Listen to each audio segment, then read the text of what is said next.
Vous avez les salutations de mon épouse, le pasteur Muriel Ménani. Elle était déjà ici il y a, je pense, 4 ans de cela. Et elle avait intervenu sur cette estrade. Ça fait 4 ans. Pour les plus anciens. Amen. Elle m'a dit, donc c'est un plaisir vraiment pour elle de savoir que je lui ai dit, écoute chérie, j'ai rencontré un frère jumeau là-bas, si je pouvais vraiment rester le plus longtemps possible. Alors, elle est très heureuse, donc elle vous transmet les salutations, pasteur Aimé, maman Anne-Marie. Voilà. Et je pense que je verrai avec l'autorisation de l'apôtre comment faire que vous soyez aussi des nôtres, de l'autre côté. Alléluia. Yes. Dieu, il est le Dieu des connexions. Amen. Il n'y a pas de hasard dans le royaume de Dieu. Non, ça n'existe pas. Vous savez, avant que nous n'envoyions nos enfants ici, nous avons beaucoup prié. Parce que c'est bien beau de réussir dans les études. Mais je crois que le ciel est meilleur. À un moment, on s'est dit, bon, on les envoie en Chine. On s'est dit, waouh, Gabon, Chine, déjà rien que le billet. Est-ce que c'est ta volonté, Seigneur? Il nous a dit, non, ce n'est même pas ma volonté. On a vu d'autres pays. À un moment, on a même pensé à l'Afrique du Sud, parce que moi-même, j'ai étudié là-bas. Le Seigneur nous a dit, non, ce n'est pas l'Afrique du Sud. Il a dit, c'est le Sénégal. Ok, le Sénégal, mais quel ministère? Parce qu'il faut qu'il soit préservé. Et le Seigneur nous a montré cet endroit. Amen. C'est pour dire que la géolocalisation spirituelle travaille en faveur des robots. Est-ce qu'on peut acclamer le Seigneur pour ce ministère? Alléluia. God is good all the time. God is good. God is good. God is good all the time. Alléluia. Je voudrais vous partager, pendant que je priais, comme l'homme de Dieu a présenté tout à l'heure, j'ai accepté Jésus, j'avais 21 ans, j'étais adolescent. Oh, non pas adolescent, mais je sortais d'adolescence, voudrais-je dire, 21 ans. Et lorsque je vous vois, vous êtes jeune. J'ai grandi en fait, c'est le Seigneur, c'est avec lui que j'ai grandi. Aujourd'hui, je suis dans la 50aine. Et je suis toujours avec le Seigneur. Et le Seigneur m'a dit, tu vois cette jeunesse. Cette jeunesse rencontre des défis. Cette jeunesse est mon avenir. Comme toi, je t'ai choisi quand tu étais jeune. Cette jeunesse est la relève de demain. Vous êtes la relève de demain. Nous, on a fait notre temps. Nous sommes dans ce qu'on va appeler la maintenance et la transmission. Alléluia. Et le message que Dieu a mis dans mon cœur pour vous s'intitule « Le combat de la destinée ». Est-ce qu'on peut répéter le combat de la destinée? Oh, je ne vous entends pas, le combat de la destinée. Je sens qu'il n'y a pas quelqu'un qui entend bien. Le combat de la destinée. Le combat de la destinée. Le combat de la destinée. Alléluia.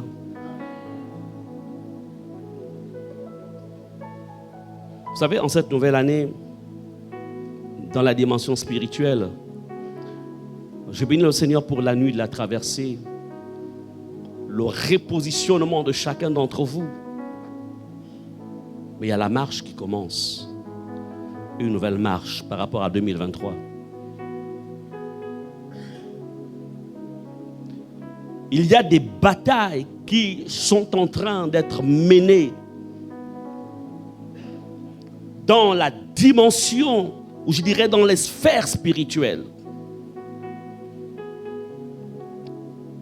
En ta faveur, par rapport à l'action des anges, qui sont engagés ou en ta défaveur par rapport à l'action de ceux, des agents des ténèbres qui ne veulent pas que vous atteigniez ou que le programme de Dieu s'accomplisse en votre faveur.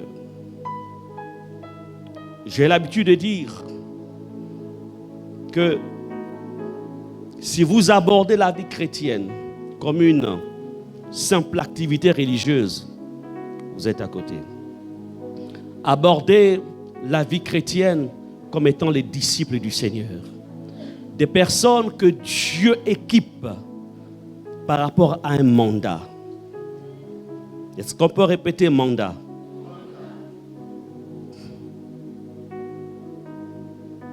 C'est pourquoi le combat de la destinée doit être une prise de conscience qui doit t'emmener à t'élever spirituellement par rapport à la nouvelle dimension que Dieu a prévue pour chacun d'entre vous.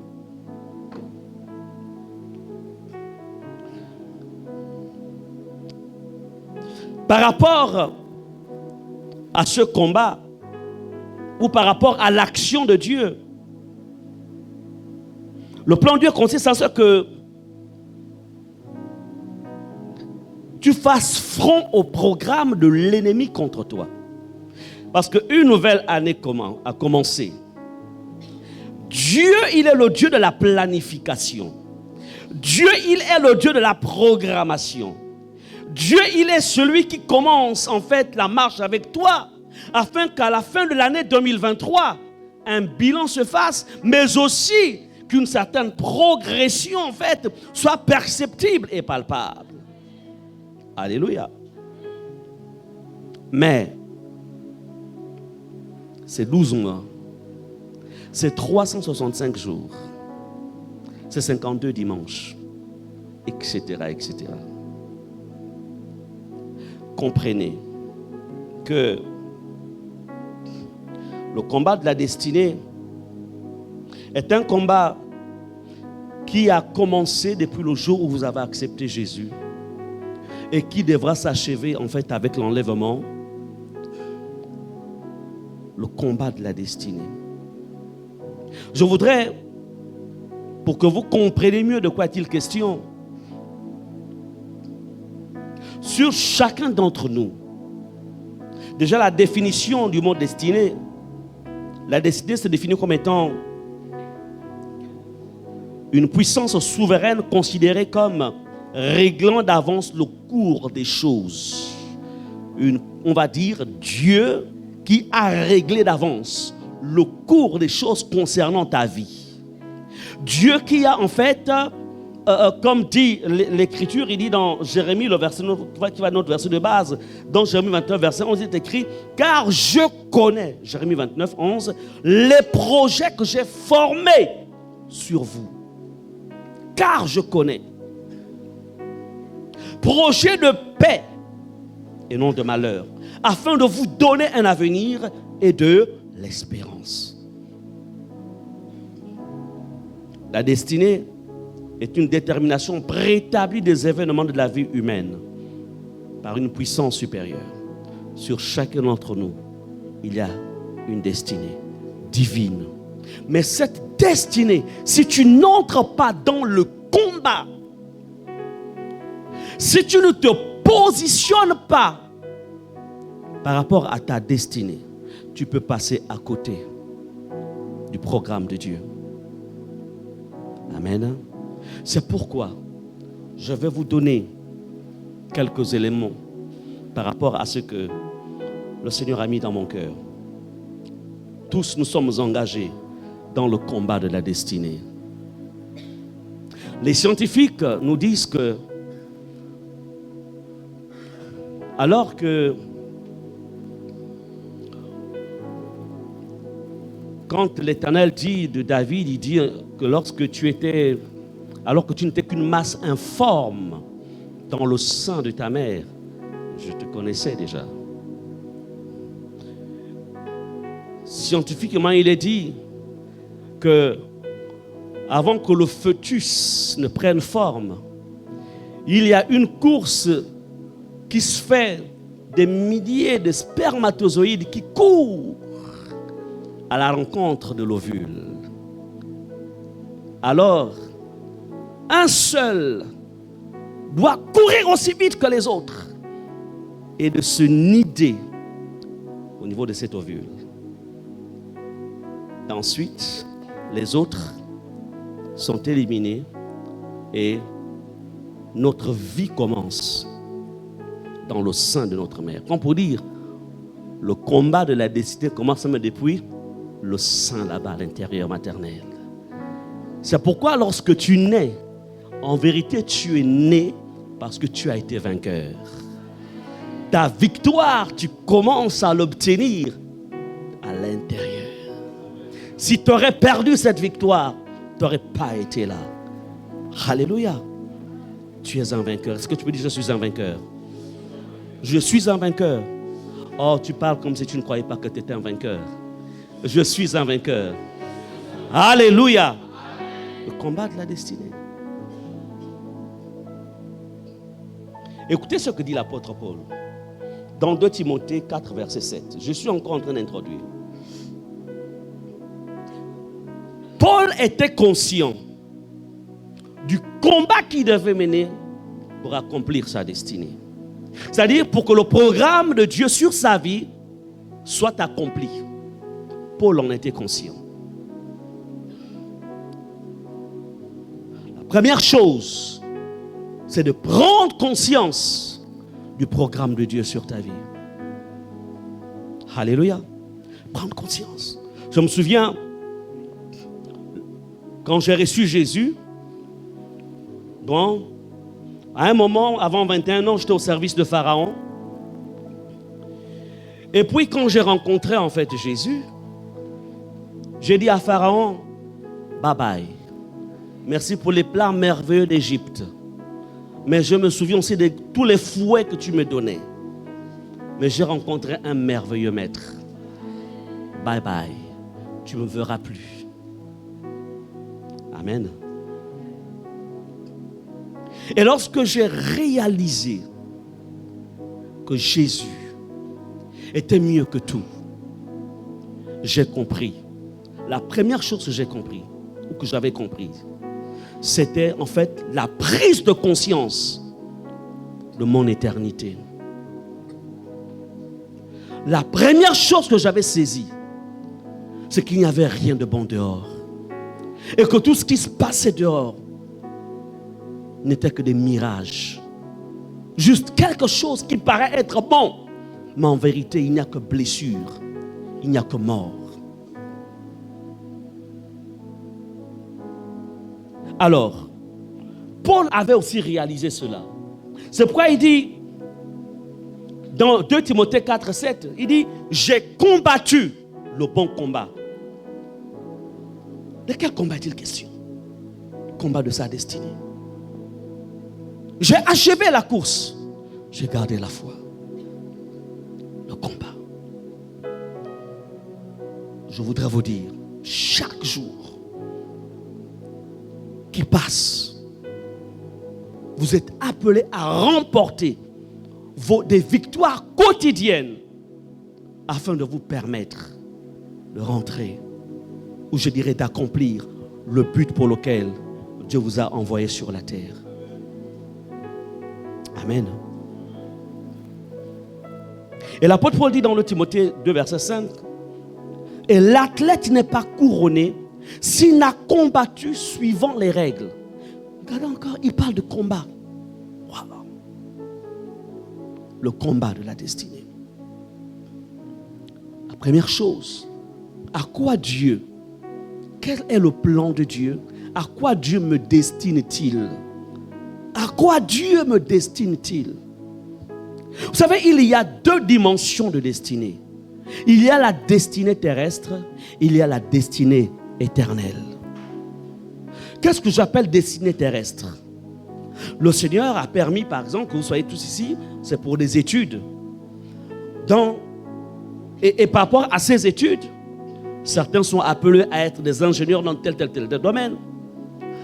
Cela, en fait, c'est dans le but de faire en sorte de démontrer, comme dit la Bible, la création attend avec un ardent désir la révélation des fils de Dieu. Comme pour dire, Jésus peut dire, j'ai mon armée qui ne s'est pas souillée. J'ai mon armée en fait qui n'a pas fait de compromis. J'ai mon armée en fait qui n'a pas eu besoin de faire des alliances avec le monde des ténèbres pour parvenir à telle dimension, à tel niveau. Voici mon armée qui me craint, qui m'aime. Et ils peuvent être occupés en fait des postes de responsabilité dans leur pays ou dans certains pays. Cette armée que j'ai choisie, que j'ai formée, peuvent être des responsables d'entreprise. Ça, c'est l'accomplissement de la destinée terrestre. Mais il y a aussi derrière tout cela, il y a l'éternité, que j'appellerai en fait la destinée céleste.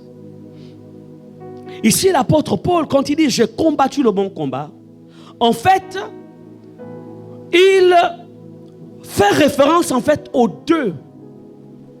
Parce que dans l'un de ses épîtres, il dira « j'ai considéré toutes ces choses comme de la boue ». Comme pour dire, il avait mis en avant la destinée céleste qui couvrait tout.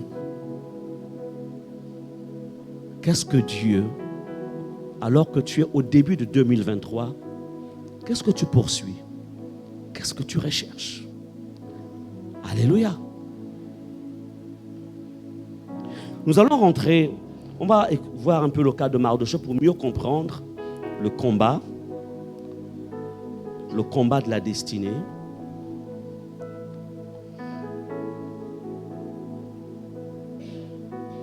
Mardochée, allons-y dans Esther 3, versets 1 à 2. Ici, on va voir en fait la bataille qui se produit autour de la vie de quelqu'un, autour d'une famille, autour d'un peuple. On a vu plus haut que Dieu a des projets pour nous. Dieu a des projets pour toi. Vous êtes dans ce pays, c'est par rapport à un objectif bien précis. Vos parents vous ont envoyé, c'est pour un objectif bien précis.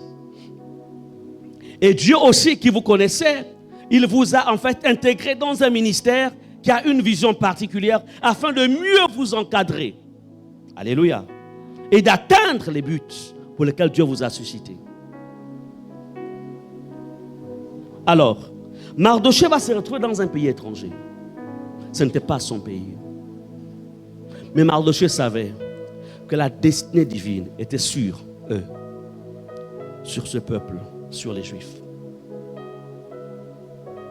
Mardochée savait que à un moment, l'histoire de leur vie devait en fait basculer, parce que c'était un homme de prière. Mardochée était fondé sur les lois de Dieu. Mais que va-t-il se passer? Malheureusement, dans ce combat de la destinée dans la vie de Mardochée, on va rapidement lire. Je vais lire ce qui suit. Verset 1. Après ces choses, le roi Assuérus fit monter au pouvoir Aman, fils d'Amédatha, la Gadite. Il l'éleva en dignité et plaça son siège au-dessus de ceux de tous les chefs qui étaient auprès de lui. Verset 2. Tous les serviteurs du roi qui se tenaient à la porte du roi fléchissaient le genou et se prosternaient devant Aman, car tel était l'ordre du roi à son égard. Mais Mardochée ne fléchissait point le genou et ne se prosternait point. Mardochée savait. Mardochée était géré par la parole de Dieu. Pour réussir à gagner la bataille de sa destinée, vous devez être sous l'autorité de la parole. Vous devez accepter de mettre vos vies sous l'autorité de la parole. Amen. Mardochée ici est en terre étrangère. Mais Mardochée, sa vie était sous l'autorité de la parole. L'autorité de la parole. Ta vie est-elle sous l'autorité de la parole? Si elle n'y est pas encore, ramène-la sous l'autorité de la parole. Le chemin est long. La marche dans laquelle vous vous êtes engagé est une course de vitesse, je dirais, ce n'est pas du sprint, mais c'est plutôt une course d'endurance.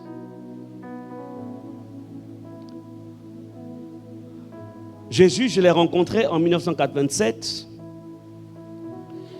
Mais lorsque je regarde sur le rétroviseur de l'histoire, beaucoup de ceux de ma génération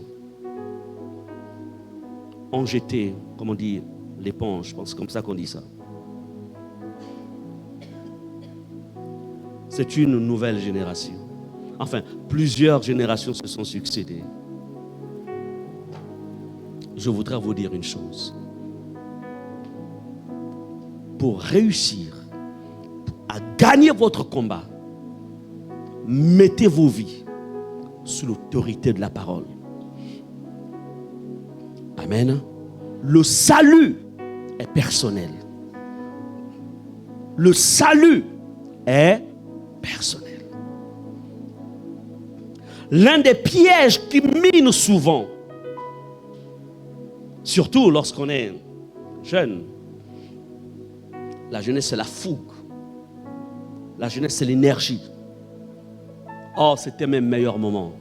Je me suis marié, c'est en 1900, je me suis marié, j'avais 31 ans. Oh, les meilleurs moments, Mike, où j'ai servi le Seigneur, c'est quand j'étais célibataire. Pourquoi? Parce que je n'avais pas de permission à demander à qui que ce soit. Pourquoi? Je pouvais rentrer à n'importe quelle heure, on ne peut pas dire, mais t'es où toi? En fait, tu pouvais, ça dit que, oh, quelle liberté. Quelle liberté. Jeune, c'est le meilleur moment de servir le Seigneur. C'est le meilleur moment quand tu es encore célibataire. Ce n'est pas un mal. Je pouvais voyager à travers le fleuve, prêchant l'évangile partout.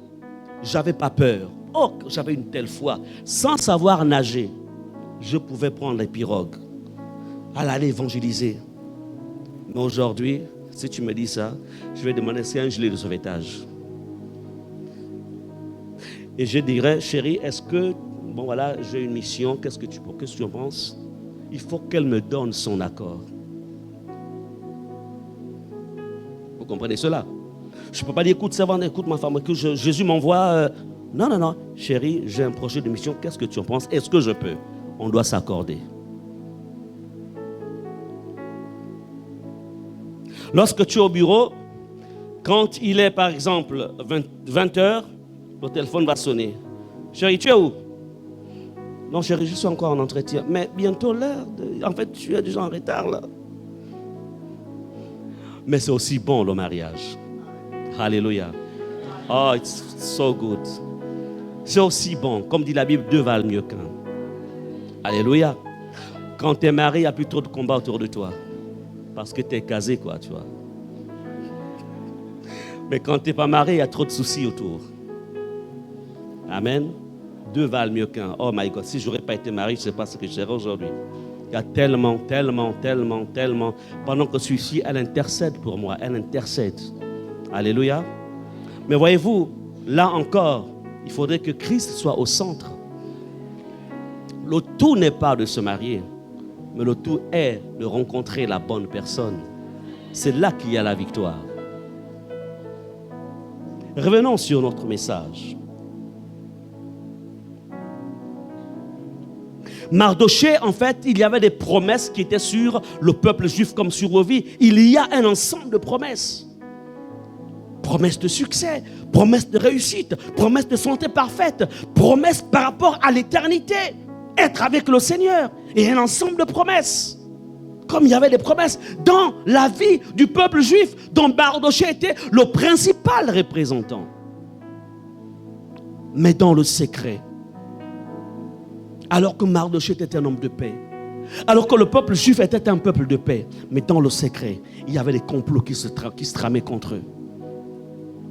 Voici un homme, Aman, en fait un agent du diable, qui impose, en fait, qui était imbu de lui-même, cet Aman, et qui impose ou qui demande, en fait, à ce que, en vérité, il ciblait le peuple juif. Que pendant un délai bien déterminé, on se soumette aux lois qui consistaient à adorer ou à fléchir les genoux, en fait, pendant que cet homme-là passerait. Mais Mardochée ne va pas se soumettre. Vous voyez, le combat de la destinée va vous amener, en fait, va venir secouer, en fait, les fondements de votre christianisme. Sur quoi es-tu fondé? Sur Jésus. Quelles sont les valeurs? Quelles sont les valeurs sur lesquelles ta vie est fondée? Jésus? Ou les valeurs sentimentales? Les valeurs fraternelles? Quelles sont les valeurs? Amen. J'ai l'habitude de dire souvent, en fait, à mes collaborateurs, eux-mêmes à l'église, je leur dis souvent que les relations qui vous unissent soient des relations fondées sur la parole de Dieu et non des relations fondées sur l'amitié. Parce que lorsque les relations sont fondées sur la parole de Dieu, si l'autre fait ce qui n'est pas bien, tu diras, frère, sœur, ce n'est pas ce que dit la parole de Dieu. Mais si les relations sont fondées sur juste l'amitié humaine, tu diras, bon, moi je ne veux pas de problème, hein, ça c'est sa vie. Hein. Moi je mène ma vie comme, et puis bon, moi je suis venu ici, c'est pour mes études, moi je ne veux pas de problème. Hein. Mais cependant, la personne est en train de prendre une mauvaise voie. Et il y a même l'autre qui dit, ah bon, mais comme il fait ça, moi aussi je vais faire la même chose. Oh, mais c'est mon... Oh, mais si lui qui est à tel niveau, il fait ça, donc ça veut dire que je peux. Non. Le salut est personnel. L'une des choses sur lesquelles je n'ai pas blagué, c'est sur le choix de ma conjointe. Vous savez, j'ai accepté Jésus, j'avais 21 ans, je me suis marié à 31 ans, j'ai vécu 10 ans de chasteté, c'est-à-dire 10 ans en fait où je n'ai pas permis à ce que le diable fasse tomber mon corps dans le péché du sexe. J'ai vécu la chasteté. J'ai dit à Dieu, je traite alliance entre mon corps et toi, Seigneur. Et je voudrais que la femme qui m'épousera soit fière de savoir que jamais mon mari, cet homme, jamais n'est tombé dans ce péché. Et quand je marcherai avec elle, elle sera fière de se rendre compte, j'ai un homme. Je l'ai fait pour ma future femme. Je l'ai fait pour Jésus. Oh, ne vous en faites pas. J'étais jeune. On sait ce que ça veut dire être jeune. On a toute l'énergie dans tous les niveaux. Mais cette énergie était contrôlée par la puissance du Saint-Esprit. Et quand il m'envoyait des messages, il dirait, calme-toi, calm down. Calme-toi. Ce n'est pas le moment. Vous comprenez? Apprenez à communiquer avec votre corps. Dis à ton corps, tu es le temple du Saint-Esprit. Dis à ton corps, ce n'est pas le moment. Il faut parler. Beaucoup se sont précipités en ce temps-là. On fabriquait des fiançailles. Vous savez, on peut fabriquer des fiançailles. Hein? Tu fabriques à ta manière. Une fois que tu as fabriqué des fiançailles, tu viens voir papa. En fait, c'est l'homme que le Seigneur m'a donné. Quand tu regardes, c'est-à-dire que lorsqu'il te fait des avances, tu ne viens pas dire à papa, papa, en fait, il est en train de... Mais c'est quand vous avez déjà tout ficelé. C'est lui. Si tu t'aimes, tu ne peux pas faire des choses comme ça. Amen. Tu ne peux pas faire de choses. C'est-à-dire que le frère qui court après toi, là, qui te regarde là, ou là, c'est que tu veux voir papa ou maman. En fait, papa, il y a le frère X. En fait, il y a mes sentiments, mon cœur commence à bouillonner. Qu'est-ce que tu me dis, papa? Maman, qu'est-ce que tu me dis? Ce qui est de la lumière, en fait, on n'a pas peur de l'amener à la lumière. Moi, je l'ai fait. Parce que, ayant commencé le ministère, j'avais 25 ans quand j'ai commencé le ministère, j'ai traité des dossiers des hommes de 40 ans mariés. Et de moi, il me disait, pasteur, tu ne peux pas comprendre, tu n'es pas encore marié, tu ne peux pas comprendre. Tu ne peux pas comprendre, tu n'es pas marié. Mais je me disais, mais si tu vois la femme, elle est hyper belle. Tu vois l'homme, une belle situation. Waouh. Mais comment des gens comme ça peuvent avoir des problèmes? Donc j'ai compris que le mari, ce n'est pas la beauté. Non. J'ai compris que le mari, ce n'est pas non plus l'argent. Non. Mais c'est quoi la force du mariage? Ah, ça m'a fait beaucoup réfléchir. Est-ce que vous comprenez cela? Vous pouvez réussir, vous pouvez avoir une belle carrière. Mais cependant, rater votre mariage. Alors je me suis dit, Seigneur, donc j'ai encore beaucoup à apprendre sur le mariage. J'ai même compris que le mariage, ce ne sont même pas les rapports sexuels. Non. Ce n'est même pas ça.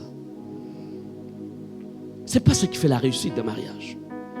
J'ai compris que pour réussir, parce que vous êtes tous, peut-être même il y a certains qui sont déjà engagés, j'ai compris que pour réussir un mariage, il faut coopérer avec le père, avec la mère spirituelle. Amen.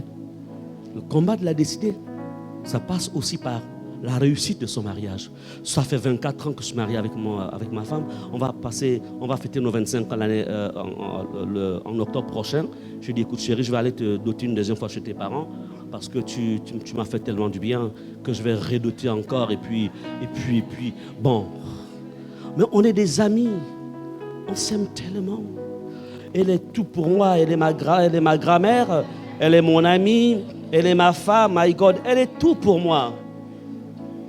Amen. Jamais on a fait asseoir nos deux familles. Sit down, venez, bon, on a une réunion. Vraiment, cette femme que je suis venu chercher chez vous, elle commence à me faire blanchir les cheveux. Donc, non. Ni elle non plus dit vraiment votre fils, vraiment me donne des insomnies. Non. Mais vous savez ce que j'ai fait?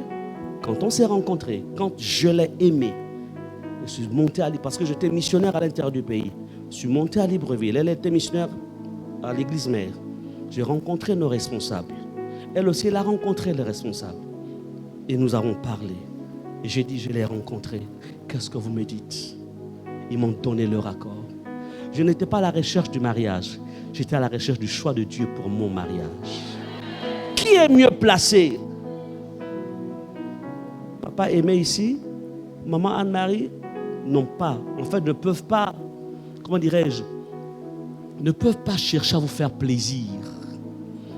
Mais si je m'appelle, comment tu t'appelles toi? Hein? Darine. Ok. Si Darine est meilleure amie avec Vital, j'ai retenu ton prénom. Alors, si son meilleur ami, il dira, et puis il va se confier, il dit, écoute, puis Vital dit, tu sais, en fait, elle est belle quand même, hein? Puis elle prie bien. Je pense que c'est bon, ça peut aller. Ah, vas-y, fonce, mon ami, fonce. Mais je pense que Vital ne maîtrise pas les profondeurs spirituelles de la vie de la sœur. Mais votre père ici, lui, maîtrise. Votre maman maîtrise. C'est pourquoi dans cette histoire-là, on ne va pas d'abord se confier vers les frères. On va directement vers papa. C'est votre avenir. Est-ce que vous comprenez cela? Il y a des enfants aujourd'hui qui aujourd'hui sont nés de ce genre c'est-à-dire des relations compliquées, qui ont dit, si c'est ça Jésus, jamais je ne marcherai avec votre Jésus. Pourquoi? Parce qu'ils ont trouvé un climat morose. Dis au nom de Jésus. La destinée de mon mariage, Satan, tu n'auras pas part. Amen. Mais voyez-vous, ce qui va se passer, c'est qu'en fait, Mardoché, donc dans notre histoire, qu'est-ce qui va se passer? Mardoché va être informé du plan qu'Aman avait contre le peuple juif. Aman travaillait à la destruction de la destinée de qui? De la destinée du peuple juif. Qui dans l'ombre combat contre ta destinée? Tu ne sais pas. Tu ne sais pas. Mais Dieu va permettre que Mardochée en soit informé. La Bible nous dit, Mardochée au verset 1 dans Esther 4, 1 à 2, ayant appris tout ce qui se passait, c'est-à-dire le complot de destruction, de mort. Mardochée ayant appris tout ce qui se passait, déchira ses vêtements, s'enveloppa d'un sac et se couvrit de cendres. Puis il alla au milieu de la ville en poussant avec force des cris amers et se rendit jusqu'à la porte du roi, dont l'entrée était interdite à toute personne revêtue d'un sac. C'est-à-dire que Mardochée va engager une bataille spirituelle. Parce que le jeûne et la prière dans laquelle il va entrer et faire introduire aussi Esther et tous les autres, c'était pour mettre en mouvement les anges de Dieu afin que les plans de destruction qui avaient été préétablis par leurs ennemis soient renversés et vaincus par l'action de Dieu. La bataille de la destinée. Il n'y a rien que tu peux remporter sans bataille.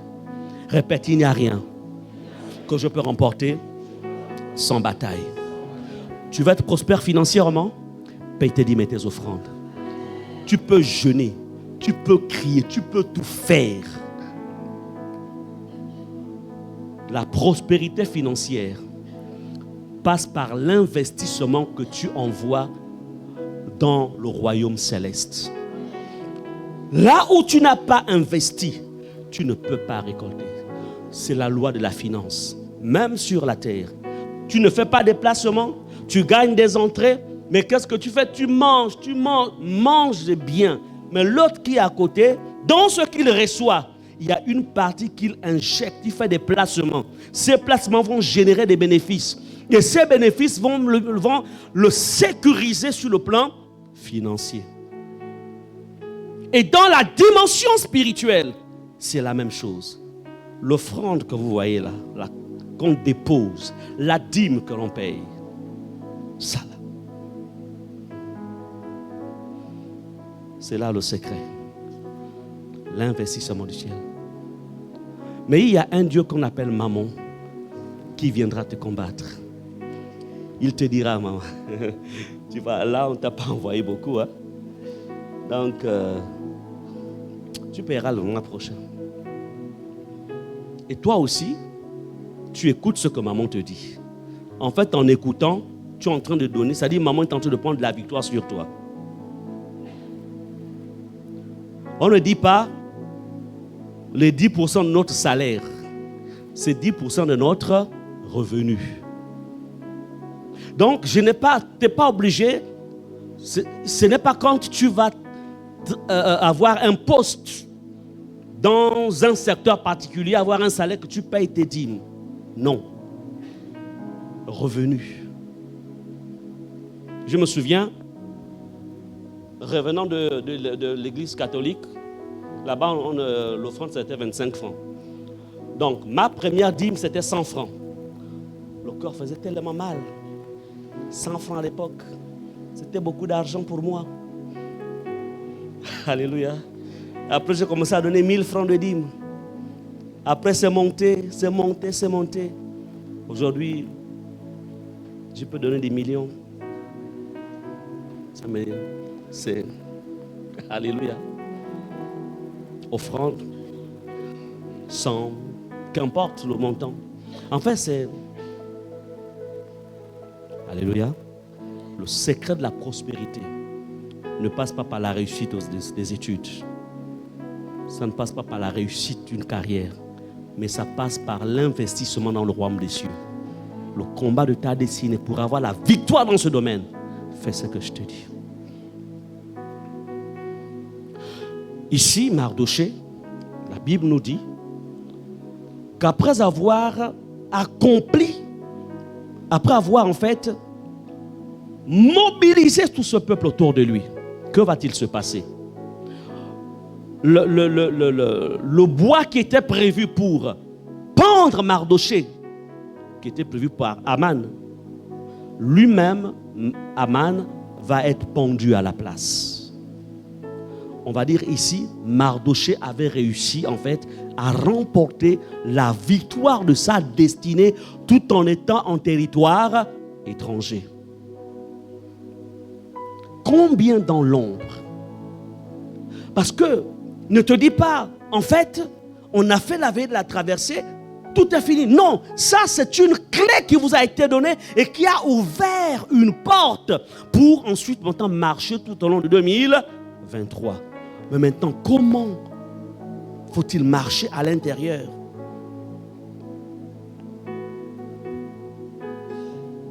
Est-ce qu'on est ensemble? Le combat de la destinée. Bien-aimés, nous voyons ici, nous voyons que Mardochée va réussir son combat. Qui travaille dans l'ombre contre toi? Qui travaille dans l'ombre contre tes études? Qui travaille dans l'ombre contre ta santé? Qui travaille contre ta consécration, ta sanctification?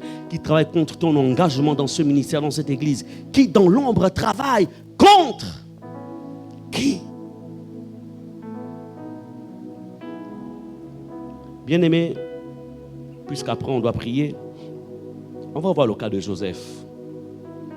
Genèse 37, verset 5. Lui aussi, il avait combattu. Il avait mené le combat de sa destinée. Genèse 37, verset 5, et ensuite 7 à 11. Joseph eut un songe. Il le raconta à ses frères qui le haïrent encore davantage. Verset 7, il dit, nous étions alliés des gerbes au milieu des champs. Et voici ma gerbe se leva et se tint debout. Et vos gerbes l'entourèrent et se prosternèrent devant elle. Ses frères lui dirent, est-ce que tu régneras sur nous? Est-ce que tu nous gouverneras? Et ils le haïrent encore davantage à cause de ses songes et à cause de ses paroles. Bien-aimés, quand vous lisez cette histoire, Joseph va être combattu par ses frères par rapport à la destinée de l'élévation qui était sur sa vie.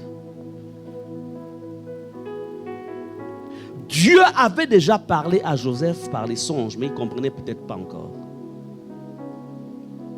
Mais les frères de Joseph qui avaient un peu plus de sensibilité vont mettre un plan de destruction par rapport à Joseph. Vous ne pouvez pas imaginer les plans de destruction que parfois l'ennemi de nos âmes met en action dans le but de stopper le plan de Dieu dans nos vies. C'est pourquoi vous avez besoin de veiller sur ce qu'on va appeler de vous maintenir dans une relation de proximité avec le Seigneur. Une relation personnelle. Amen. Une vie de prière. Une vie de soumission. Alléluia. Bien-aimés, je voudrais vous dire ceci. Pour remporter aussi le combat de sa destinée, apprenez à être attaché à la vision de ce ministère. Soyez attachés à l'homme, à la femme de Dieu que l'apôtre est venu établir ici. Ce qui a fait ma force, c'est que j'ai appris à être sous. J'ai appris, en fait, au-delà, vous savez, la vie chrétienne, la marche, en fait, dans laquelle nous sommes engagés, en fait, nous sommes en train d'être formés. Dieu va permettre, en fait, des situations compliquées, en fait, c'est votre formation. Est-ce que vous comprenez cela? C'est une formation. Aujourd'hui, pourquoi pour moi, quand on dit Jéhovah Jireh, quand je dis Jéhovah Jireh, je ne le dis pas parce que c'est écrit dans la Bible. Certes, c'est écrit, mais parce que je l'ai expérimenté. Mais vous savez comment je l'ai expérimenté? Alors que j'étais missionnaire à l'intérieur du pays, j'ai été envoyé par le ministère. Après, alors on est allé me laisser dans cette province.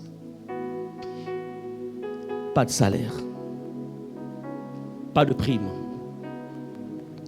En fait, Dieu était en train de me démontrer que tu ne devras pas t'attendre à ce que le ministère te donne, mais tu dois t'attendre à moi.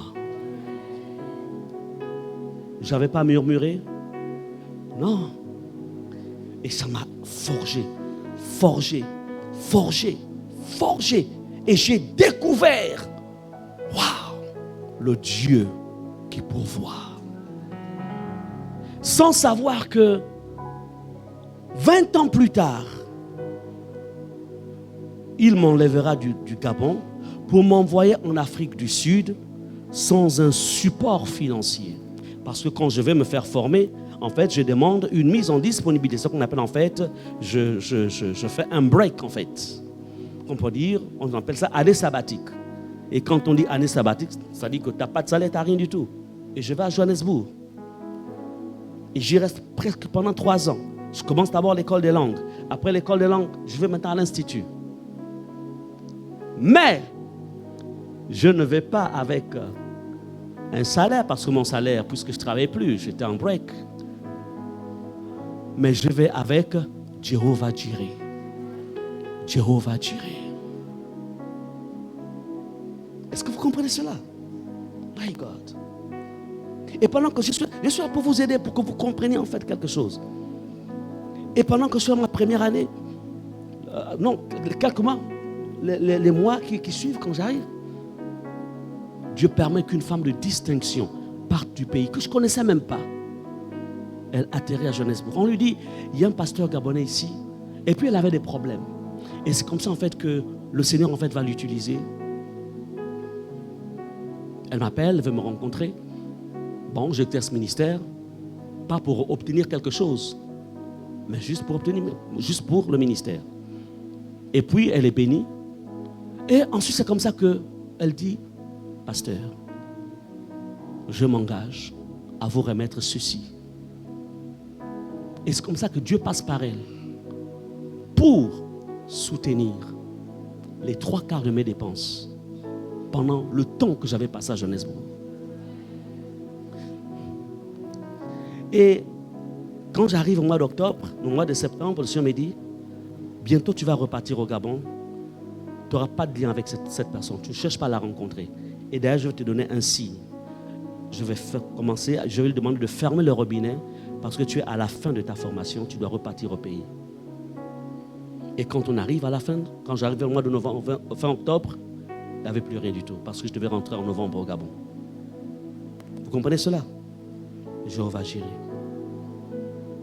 Et quand je rentre au pays, j'obéis au Seigneur. Pas de rencontre avec la personne. Jusqu'à présent.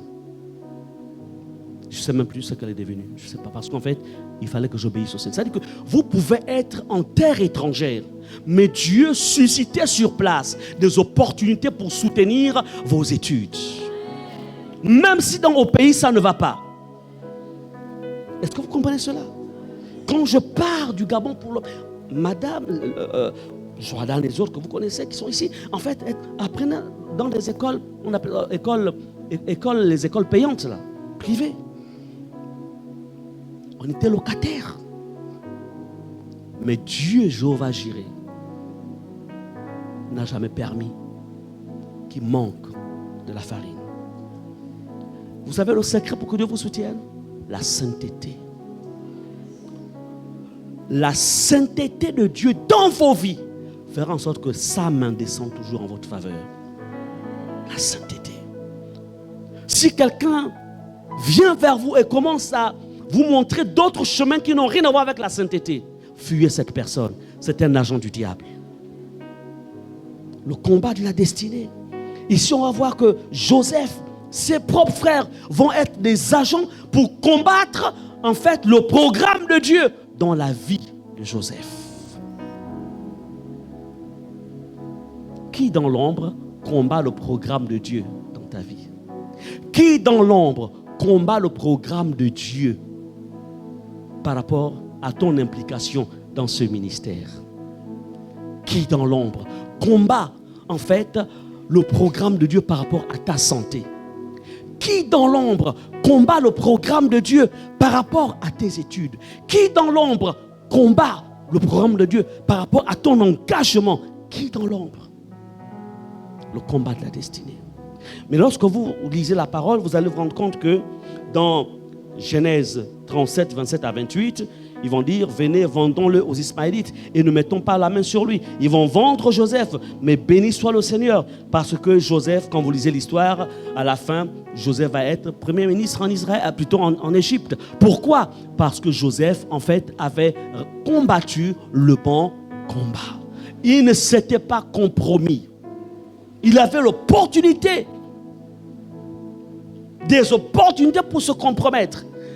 Il aurait pu se compromettre avec la femme de Potiphar pour avoir les faveurs de la femme de Potiphar.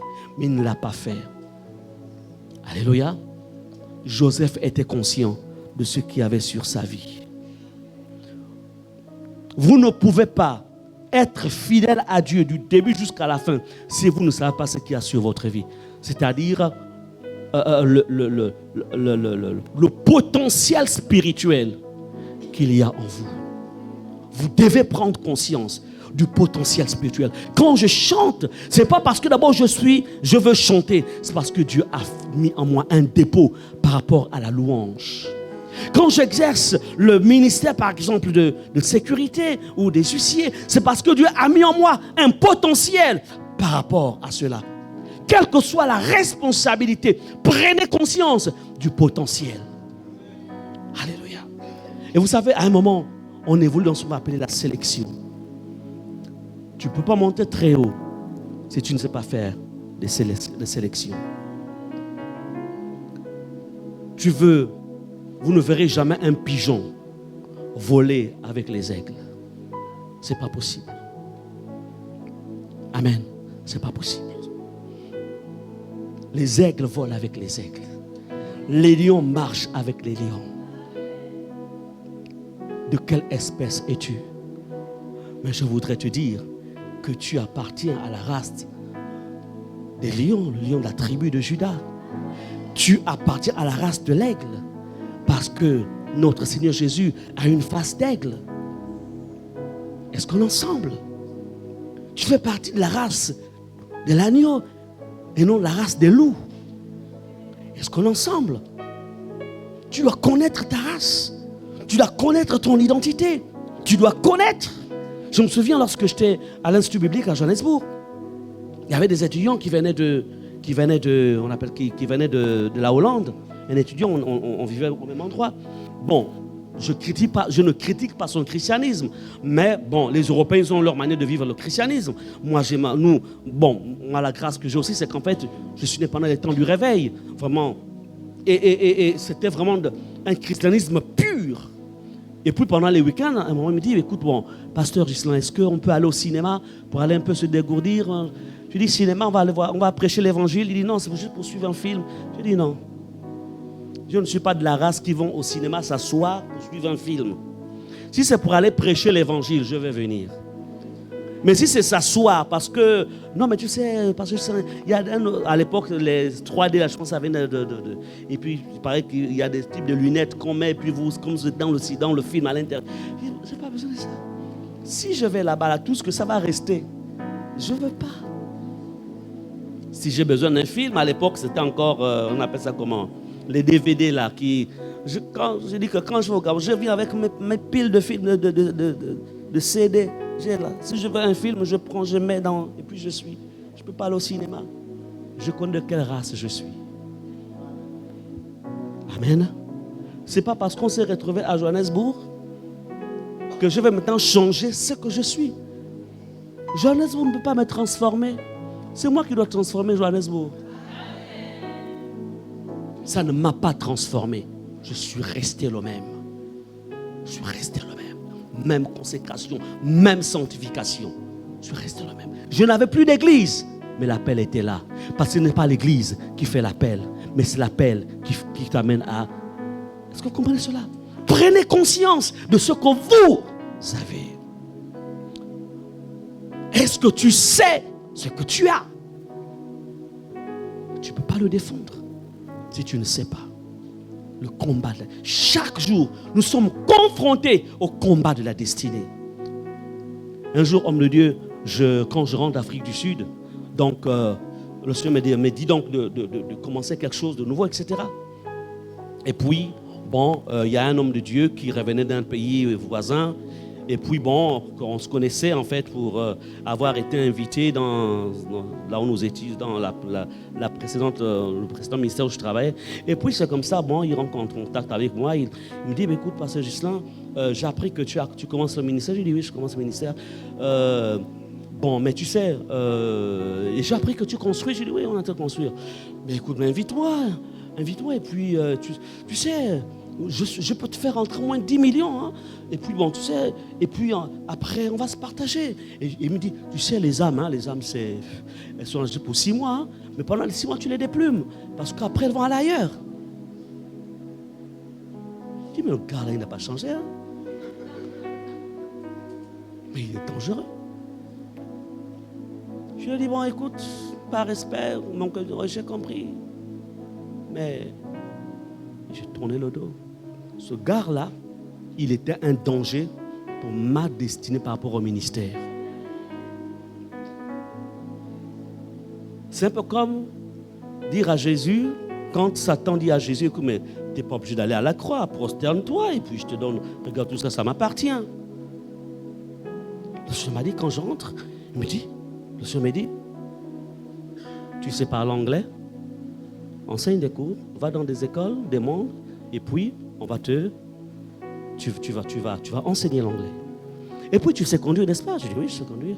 Ben écoute, vous avez une voiture diesel qui est là. Fais clando, fais transport avec ça. Et je faisais transport, j'enseignais. Le ministère encore était tout au début, ça ne pouvait pas me soutenir. Et puis, c'est comme ça qu'on a marché. Donc lui, il a voulu me faire passer par le raccourci. Dieu dit non. Ce qui fait qu'aujourd'hui, quand je vois quelqu'un qui, en fait, je peux enseigner, je peux aider une âme en lui disant, tu peux faire un petit métier et tu peux t'en sortir. Donc, les chemins par lesquels vous passiez, c'est dans le but de vous donner une formation qui vous servira et vous permettra aussi d'aider les autres. N'acceptez jamais le chemin des raccourcis. Donc le combat de la destinée, c'est que Satan, il va t'attaquer dans un domaine spécifique pour te faire sortir en fait du programme de Dieu et t'imposer son programme. Je vais prendre un dernier exemple et ensuite on va prier. Le cas de Jésus. Bien aimé, quand vous lisez Matthieu 2, verset 10 à 11, et vous pouvez aller jusqu'au verset 15, on nous dit, même Jésus a été confronté au combat de sa destinée. Ici, la Bible dit, quand ils aperçurent l'étoile, ils furent saisis d'une très grande joie. Ce qui est les mages. Ils entrèrent dans la maison, virent le petit enfant avec Marie, sa mère, se prosternèrent et l'adorèrent. Ils ouvrirent donc ensuite leur trésor et ils offrirent en présent de l'or, de l'encens et de la myrrhe. Lorsqu'il fut parti, voici un ange du Seigneur apparut en songe à Joseph et dit, lève-toi, prends le petit enfant et sa mère, fuis en Égypte et reste ici jusqu'à ce que je te parle, car Hérode cherchera le petit enfant pour le faire périr. Jésus, fils de Dieu, mais alors qu'il n'était qu'enfant, il est déjà confronté au combat de sa destinée. Sa destinée, c'est quoi? Sauver l'humanité en passant par la croix. Nous sauver. Mais alors qu'il était tout petit, le monde des ténèbres s'était déjà levé pour le stopper dans le programme que Dieu avait pour sa vie. Mais la prudence, mais surtout la relation que les parents avaient avec le Père fera en sorte que les anges, déjà ils ont appris à interpréter, à comprendre le langage de Dieu et ils ont réussi en fait à jouer leur rôle dans la protection de l'enfant. Comprenez ceci. Vous êtes venus pour étudier. C'est bien. Mais appuyez-vous sur Jésus. Appuyez-vous sur Jésus. n'oubliez pas que si vous ne vous appuyez pas sur Jésus, vous allez vous faire voler l'essentiel. Parce que ce n'est pas le bout de papier là. Vous savez, aujourd'hui quand je vois, bon, c'est bien, tu as un diplôme en théologie, ok, mais ce n'est pas ce qui fait le ministère. Hein. C'est bien d'apprendre, c'est bien. Quand tu as l'opportunité, c'est bien. Mais en vérité, c'est la relation personnelle, la communion avec le Seigneur, l'exploitation des connaissances que Dieu te donne. Amen. À un moment, ce que vous êtes venu chercher, ça paraîtra en fait caduc à vos yeux. Et comme l'homme est un interdit insatisfait, il va se dire, bon, tu vas dire, bon, j'ai une maîtrise, il faut que je monte mon doctorat. Bon, après doctorat, et puis... Par contre, si tu as réussi à gagner le combat de ta destinée, le Seigneur lui seul t'ouvrira des portes. Combien de personnes dans ce monde ont des hauts diplômes, mais malheureusement font des métiers ou sont dans une carrière qu'ils n'ont jamais rêvé et qui ne leur apportent pas grand-chose. Pourquoi? Parce que tout simplement, en fait, l'ennemi a réussi à mettre une barrière sur leur chemin, les empêchant d'atteindre ce pourquoi ils avaient été suscités, ce pourquoi ils ont travaillé. Et là, vous avez le cas de Samson, dans le livre de Juges, chapitre 16, vous le lirez à la maison. Samson va perdre la bataille de sa destinée en se laissant piéger par une femme. Il va perdre un homme fort, un homme puissant que Dieu avait équipé. La naissance de Samson avait été prophétisée. Mais Samson, en chemin, il va décider de prendre un autre chemin. Ne perds pas. Attention avec les Dalila qui sont sur le chemin. Dalila, ce n'est pas d'abord une femme, c'est un esprit. C'est un esprit qui se met sur ton chemin et qui va te détourner du plan de Dieu. La première erreur que Samson va commettre, c'est de ne pas écouter son père, sa mère, qui lui disait, mais tu vas prendre une étrangère alors qu'il y a des filles, il y a des femmes au milieu de ton peuple. Écoutez cet homme. Écoutez cette maman. Vous avez des gens qui disent, voilà, de toute façon moi, à l'église, vous savez, moi c'est Jésus. Hein. Moi c'est Jésus. De toute façon, moi, de toute façon, je ne suis pas d'abord un homme. Hein. Moi c'est le Seigneur Jésus. Donc, les affaires là, moi c'est Jésus. Moi... Et vous avez même des gens, il y a des cantiques. Alléluia, oh, si mon pasteur me déçoit. Hey! Il y a un cantique comme ça, non? Des gens qui sont comme ça. Si le pasteur, mais Jésus ne me déçoit. Mais le pasteur, il est le représentant de Dieu dans votre ministère. Il est l'ange. Comment on peut minimiser? C'est-à-dire un cantique comme ça là, on censure. Toi qui as chanté ça, on va se voir au bureau. Est-ce que vous comprenez cela? Et vous avez aujourd'hui dans l'église des personnes qui vous diront, ça sont aussi moi, celui-là c'est pour le Seigneur, je ne suis même pas là pour le pasteur. Tu n'es pas là pour le pasteur. Mais tu es là. C'est par lui que Dieu passe. Dieu a donné une vision à l'apôtre. Et l'apôtre s'est rendu compte que c'est le couple en fait que Dieu a suscité pour maîtriser le navire. Et toi tu dis que tu es là, c'est pour Jésus. Jésus, tu l'as déjà vu de tes yeux. Quelle est sa couleur? Il a quel vêtement? C'est de l'hérésie. C'est de l'hérésie. Est-ce que vous comprenez cela? Comment comprendre que l'apôtre Paul va dire? Il dit en fait, ce que vous avez vu en moi, ce que vous avez appris de moi. Oh! Et il dit, faites-le. My God. Il ne dit pas ce que vous avez vu de Jésus. Quand on peut dire que l'apôtre Paul voulait faire comprendre à son fils Timothée qu'en fait, la liberté n'existe pas en tant que telle. Il faut ce qu'on appelle en fait, il doit y avoir une connexion entre toi et le leader qui est là. Est-ce que vous comprenez cela? Ça m'a sauvé.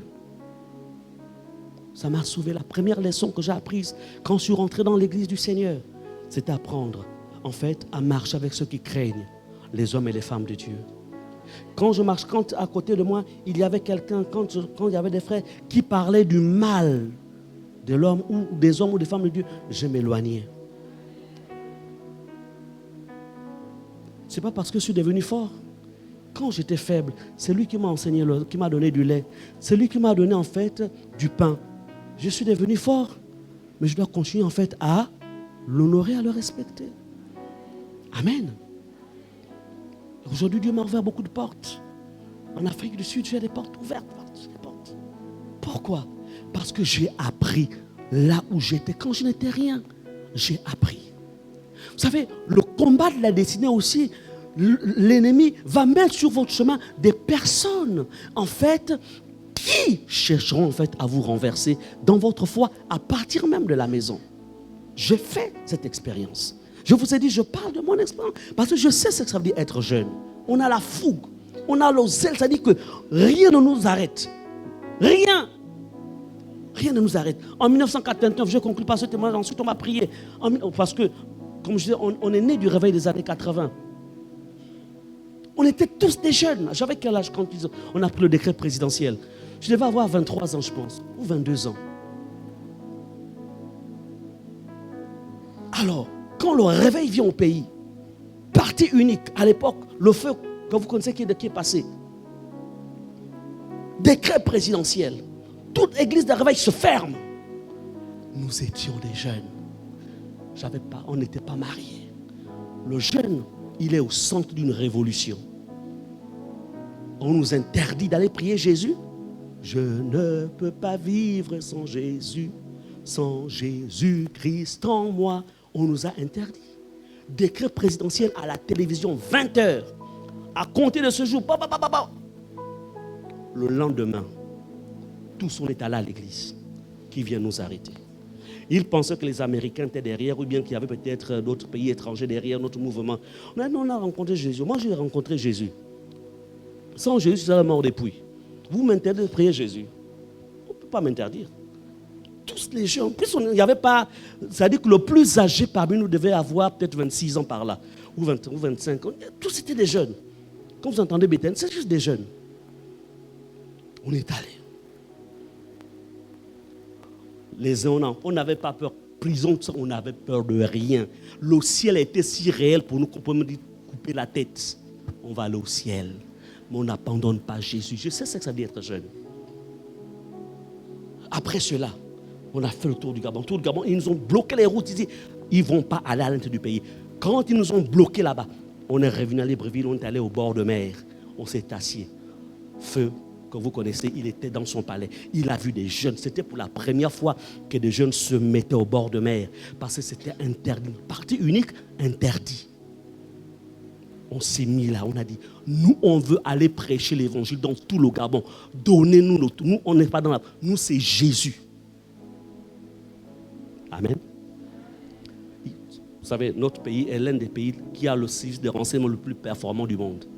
Ils se sont renseignés dans le quartier. Il n'y a pas de personnes de pouvoir derrière. C'est vraiment leur foi. Libérez-les. C'est comme ça que jusqu'à présent, on a eu la liberté de l'évangile au Gabon. C'était par nous, les jeunes. Et je faisais partie de ceux-là. Les jeunes, vous avez une force. Vous avez quelque chose en vous. Mais attention, cette force, si elle est mal orientée, l'ennemi peut en profiter. Mais si elle est bien orientée, c'est Jésus qui gagne. Alléluia. Je voudrais que nous nous levions On va prier un petit instant et puis on va conclure.